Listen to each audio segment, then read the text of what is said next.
Is marine archaeology being done? Yes, it is. Marine archaeology is being done.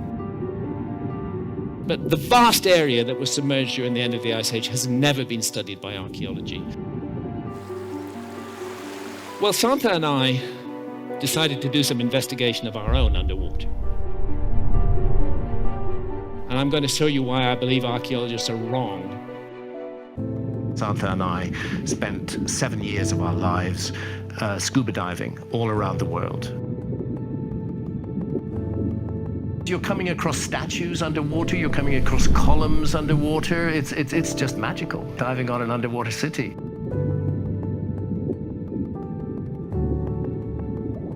For centuries, the lost city of Heracleion, or Thonis as it was known to the ancient Egyptians, was thought to be nothing more than a legend, hidden beneath the waves near the mouth of the Nile River, off the modern-day coast of Alexandria, Egypt. It was a city whispered about in a few rare inscriptions and ancient texts, until its discovery in the early 2000s. You have to be careful when you look at underwater structures. You have to look at all the conditions that have led to their submergence.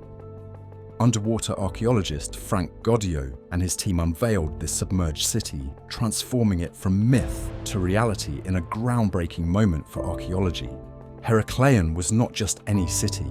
It was a vital gateway to Egypt, a primary port for Greek trade before Alexandria took prominence. This bustling hub was alive with commerce, culture, and religion, serving as a significant center for the worship of the god Amun-Gareb. The submergence of those sites is largely because of subsidence of land rather than sea level rise, because it's relatively recent. Among its most revered ceremonies was the annual Mysteries of Osiris, celebrating the resurrection of Osiris. But over here we have the god Osiris from Egypt, remembered by the ancient Egyptians as a bringer of the gifts of civilization, not only in Egypt, but in many other lands as well. The artifacts and inscriptions recovered from beneath the waters tell tales of this grand city. Located about 6.5 kilometers off the coast, submerged under 30 to 45 feet of water, the ruins of Heracleion have yielded an astonishing array of artifacts. Giant statues towering over 5 meters high, beautifully carved and remarkably preserved in the silty seabed, depict Egyptian gods and goddesses alongside pharaohs and Greek rulers, a testament to the cultural melting pot that was Heracleion. They came to Egypt and established religion by building primeval mounds up and down the Nile Valley. Alongside these, gold coins and bronze and stone weights unearthed from the site offer glimpses into the trade networks and economic systems that underpinned the city's prosperity. Adding to the intrigue, archaeologists found dozens of small limestone sarcophagi, likely used for mummified animals brought as offerings, and the remains of over 64 ancient shipwrecks. These discoveries weave a narrative of a city where commerce and devotion to the gods were deeply entwined, a place of profound spiritual significance.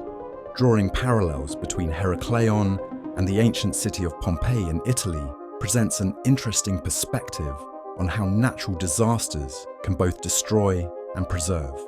While Pompeii was buried in volcanic ash, Heracleion succumbed to rising waters and earthquakes. Yet both cities lay forgotten for centuries, their rediscoveries providing snapshots of ancient life.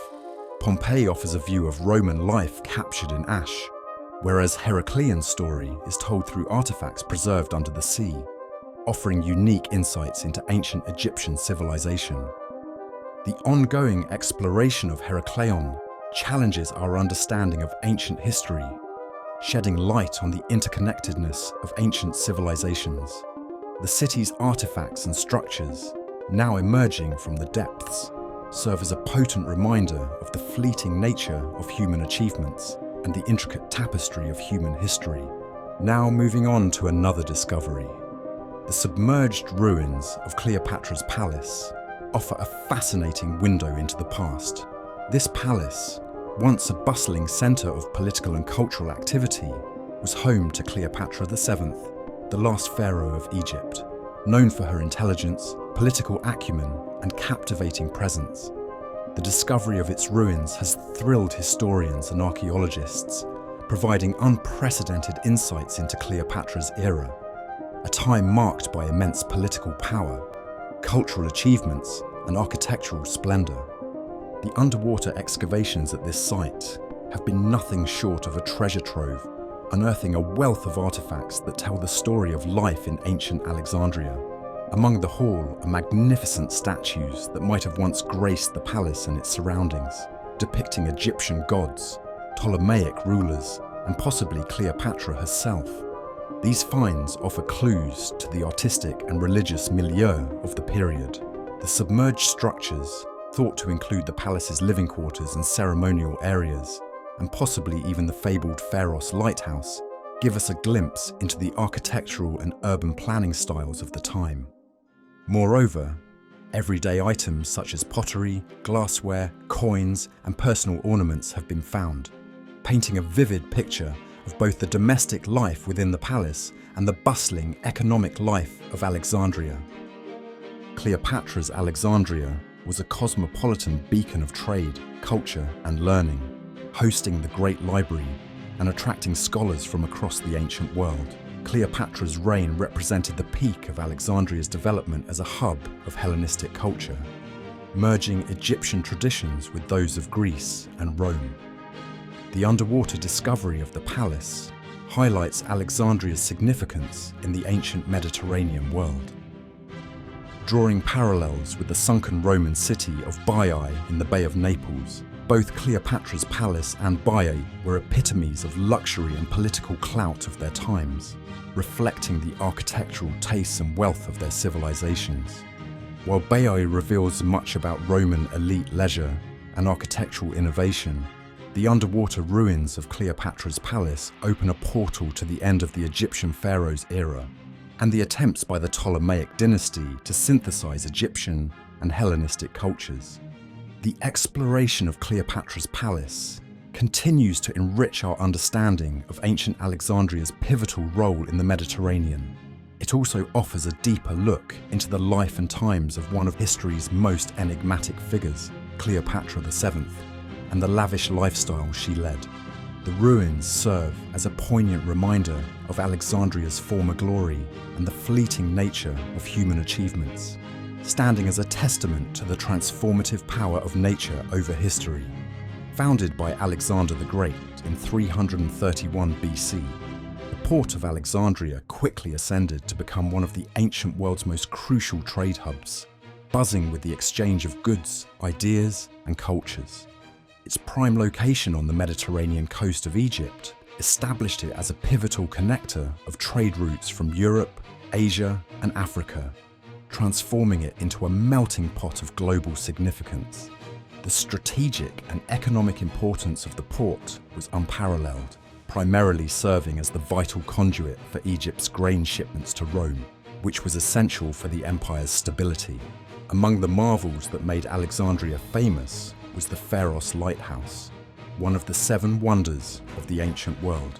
Positioned on the island of Pharos, this engineering masterpiece not only guided ships safely into the harbour with its formidable light, but also symbolised the city's affluence and ingenuity. Although not directly linked to the port, the Great Library of Alexandria was another testament to the city's intellectual and cultural richness, drawing scholars and thinkers from across the globe. The royal quarters and palaces of Alexandria, including the Museion, home to the famed library, reflected the city's role as a beacon of Hellenistic culture and power. Meanwhile, underwater archaeology in the port area has unveiled a trove of artifacts, from ancient shipwrecks to everyday items, shedding light on the maritime practices of the time and the diversity of goods that flowed through Alexandria. The port was a linchpin in the ancient economy, bustling with the trade of grain, papyrus, glass, and precious metals, among other commodities. Its docks and warehouses were a hive of activity, indicative of a well-organized network that made Alexandria a cultural and economic bridge between various civilizations. The discovery of diverse ship remains and goods in Alexandria highlights its wider reach in the ancient trade world. The legacy of the port of Alexandria is monumental, influencing maritime trade, architecture, and culture well beyond its heyday.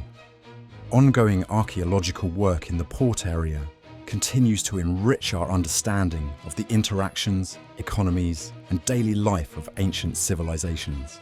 Its history serves as a powerful reminder of humanity's interconnectedness through time. We could have the proof that the city of Tunis and the city of Heracleion were one and the same city. Underwater archaeological discoveries in Egypt have unveiled some of the most remarkable insights into ancient civilizations, particularly those related to the rich history of the Nile Delta, the coastal areas along the Mediterranean Sea, and various submerged sites. These findings not only provide a glimpse into the advanced engineering, trade, and practices of ancient Egyptians, but also shed light on their interactions with neighboring civilizations.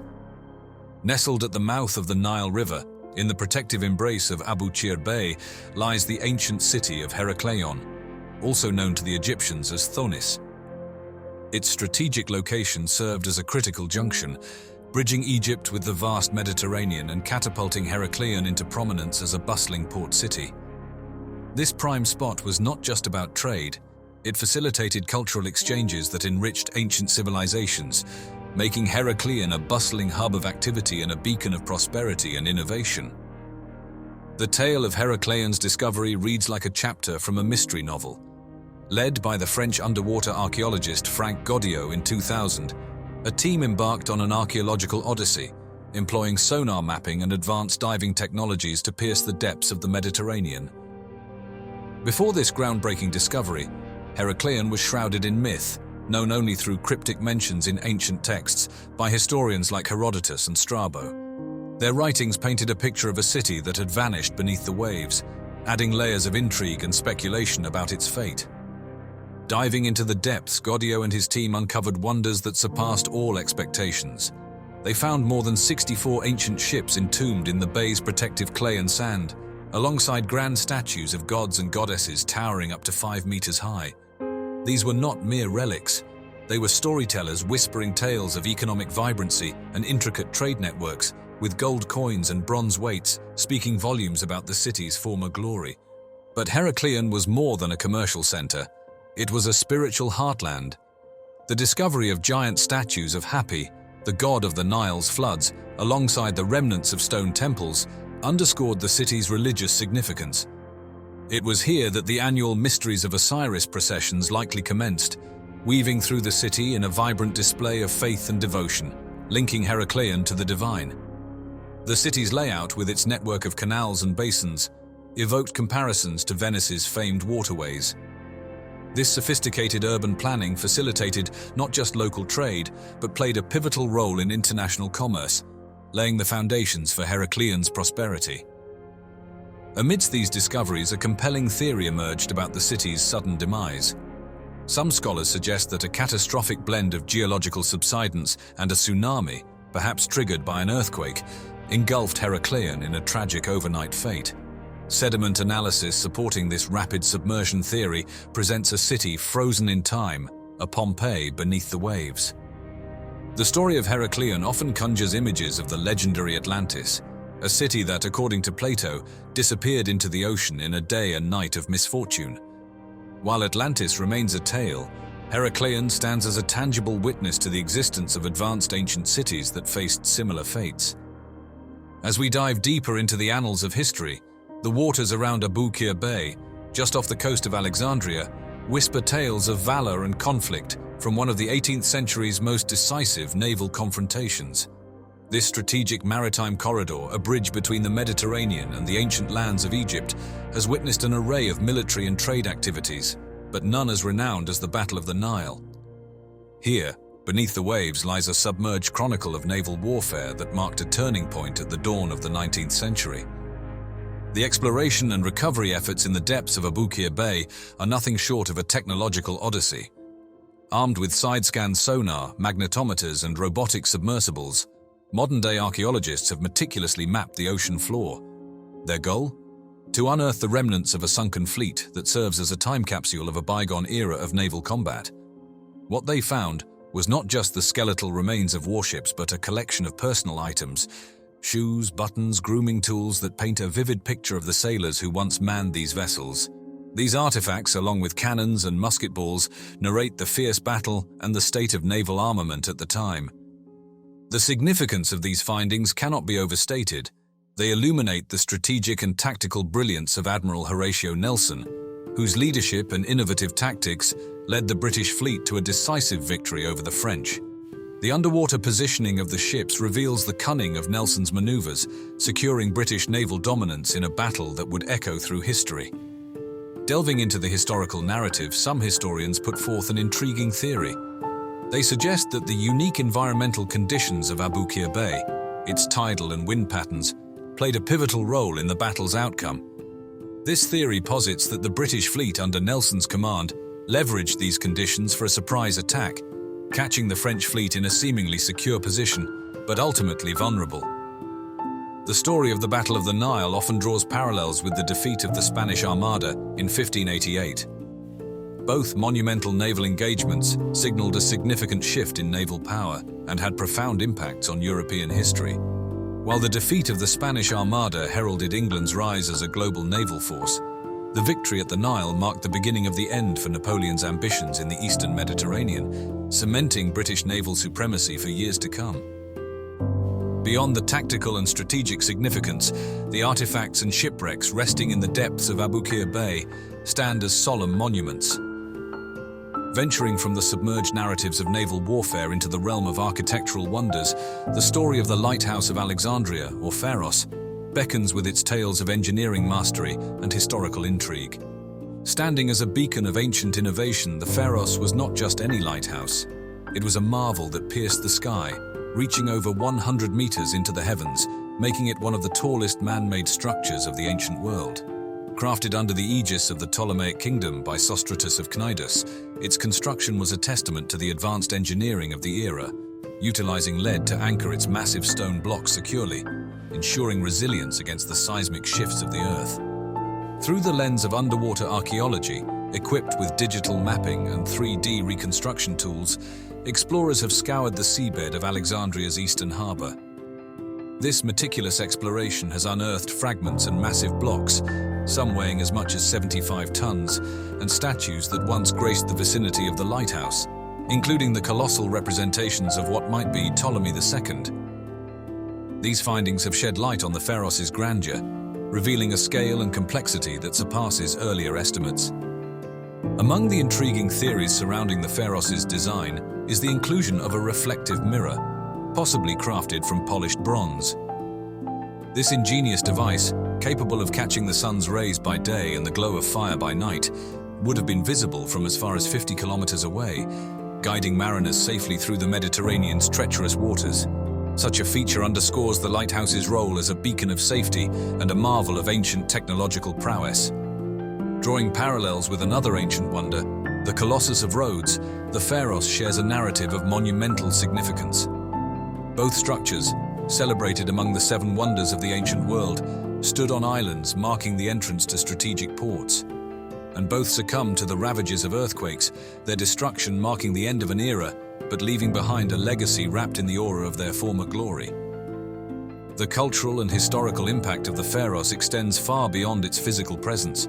It served as a practical aid to navigation and a symbol of Alexandria's might and technological advancement. Immortalized on coins and in the literary accounts of Roman authors such as Pliny the Elder and Strabo, the Pharos has cemented its place in history as a beacon of ancient marvels. Its legacy continues to shine through in language, with the name Pharos becoming synonymous with lighthouses and beaconing across many cultures.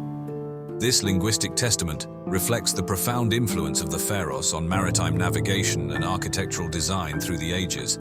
The concept of a guiding light, safely leading sailors to shore, has become an enduring symbol of hope, guidance, and human ingenuity, inspired by the legendary Pharos of Alexandria. This transition from the depths of naval conflict to the pinnacle of ancient engineering marvels reveals the multifaceted tapestry of human history, woven through tales of conquest, innovation, and the indomitable spirit of exploration.